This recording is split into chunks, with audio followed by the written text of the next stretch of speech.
Good afternoon, everyone. Thank you for the opportunity. And let me introduce myself because I think the topic demands it, because I'm basically an environmental professional.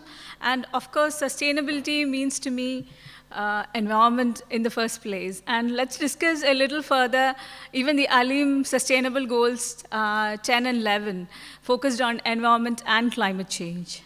Sustainability has become the business of business. That is the latest definition of sustainability by United Nations Global Compact Report. And if we come to sustainability, The word sustainability has many meanings: to maintain, support, endure, and withstand. It most commonly means maintaining the world we live in.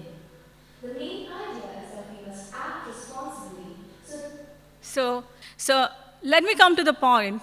I guess we had one of the speakers from school, our own school, British International School in Ajman, probably last year or something. She had given an excellent presentation on sustainability.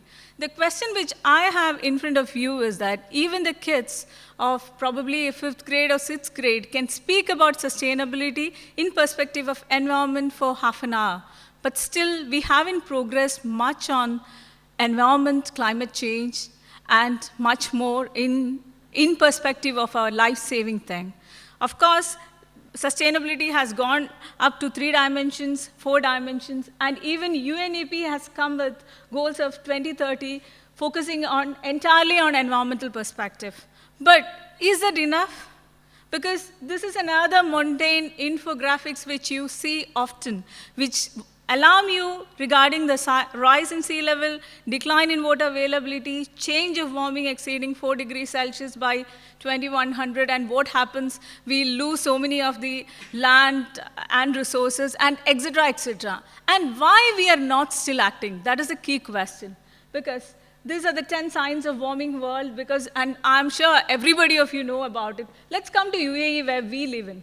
This is a typical statement which have come in a daily on 1st February 2008, where we say about extreme storms, hot and dry, subtropical desert, climatic and acidic sea, damaged corals, etc., etc., in February 1st, 2008.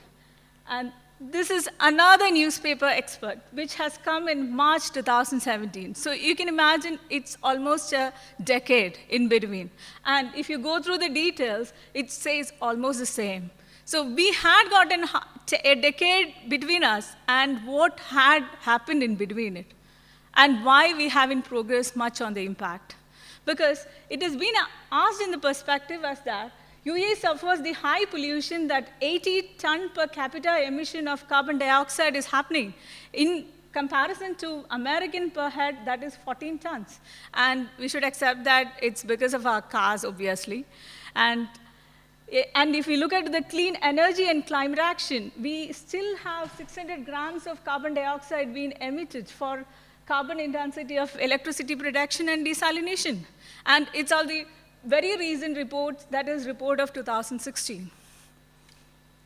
So if that's the case, and the entire world of environment scientists predicts that we are just 2.5 minutes away, according to the doomsday clock, for the end of the mankind, where are we? And in 2016, it's been noted that that was the warmest year globally, and I should accept that it had been the hottest in controversies also in regard to environment.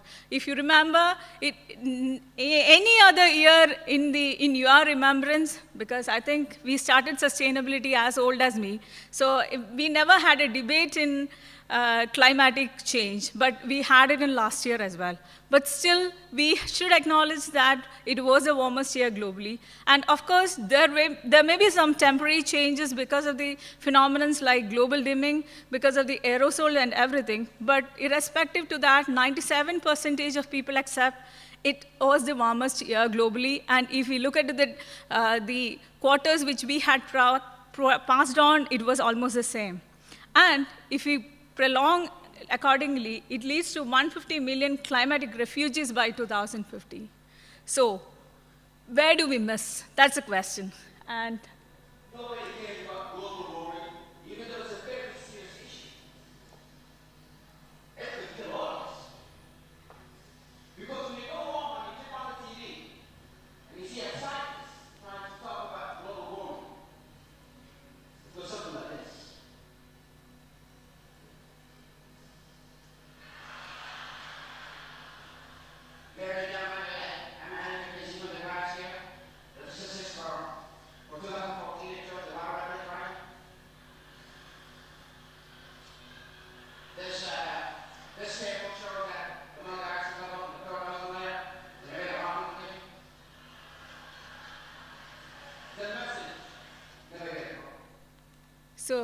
That is a question which I have in front of you. He's a famous stand-up comedian, and I just came across his speech. Is that the problem with us? Is that we are not communicating enough, that it's not been translated to the people? Because everybody of us knows what is the impact and what we should be doing. But are we doing enough? So that's a question, and what can be done? Because it is a time where we should move into action than the apathy. So one of the recent studies by UCLA on energy conservation has shown that apart from all these dialogues and conversations, social competition behavior has really helped us in the reduction of energy, that is by 20%. And if you look at the O-Power, they had a consortium of 100 companies which had proven there was an energy usage reduction of 2 terawatt. What they have done is that they just had a competition, and they just let us, the people, know by their bills how well they do. And of course, none of us want to be the average. We always want to be the best. And it really worked over here as well. So that happened even in Virgin Air. The pilots could save actually 21,000 tons of carbon reduction. So it was just an example of social competitions in the behavior of people. So what else we could do? So this is the point. We were talking about sustainability for long, but it's the point that we should know that we have to proceed it to as a survivability, because the sustainability definitions linked to the future generations, you save it as your kindness for your future generations. But please do remember, 2050 is not that far.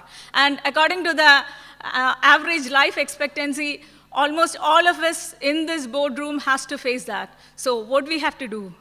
Either we have to sustain or we have to survive. It's just a thought before all these decision makers and policy makers to decide on. Climate change, it's real, it's serious, and it's up to us to solve it. In the last 2 decades, we've experienced 14 of the hottest 15 years on record. By 2050, drought and chronic water shortages could impact 1 billion people, while millions more will be at risk from coastal flooding. It can seem overwhelming, but there's reason for hope. If we embrace solar and wind power to their full potential, we can cut the world's yearly carbon emissions by 1/3. Already, Germany generates 27% of its electricity from renewables, with a goal of 80% by 2050. Denmark has shown it can produce more wind energy than it can use, and England is building the world's biggest offshore wind farm. Communities large and small are taking steps. Every public building in Mexico City has an exterior that breaks down air pollutants, erasing the effects of 1,000 cars each day. Paris installed street tiles that harvest energy from foot traffic. Other cities are paving streets with smog-eaten concrete and sidewalks with recycled materials. Individuals can make a difference too, through the choices we make every day. If every American driver drove 10 miles less each week, it could eliminate more than 100 billion pounds of carbon from the air each year. New innovations are making important strides possible, and more are on the way, but we can't wait. Reimagining our world's energy future will take a shared sense of urgency from countries, companies, cities, and all of us. Working together, real change is possible. Thank you.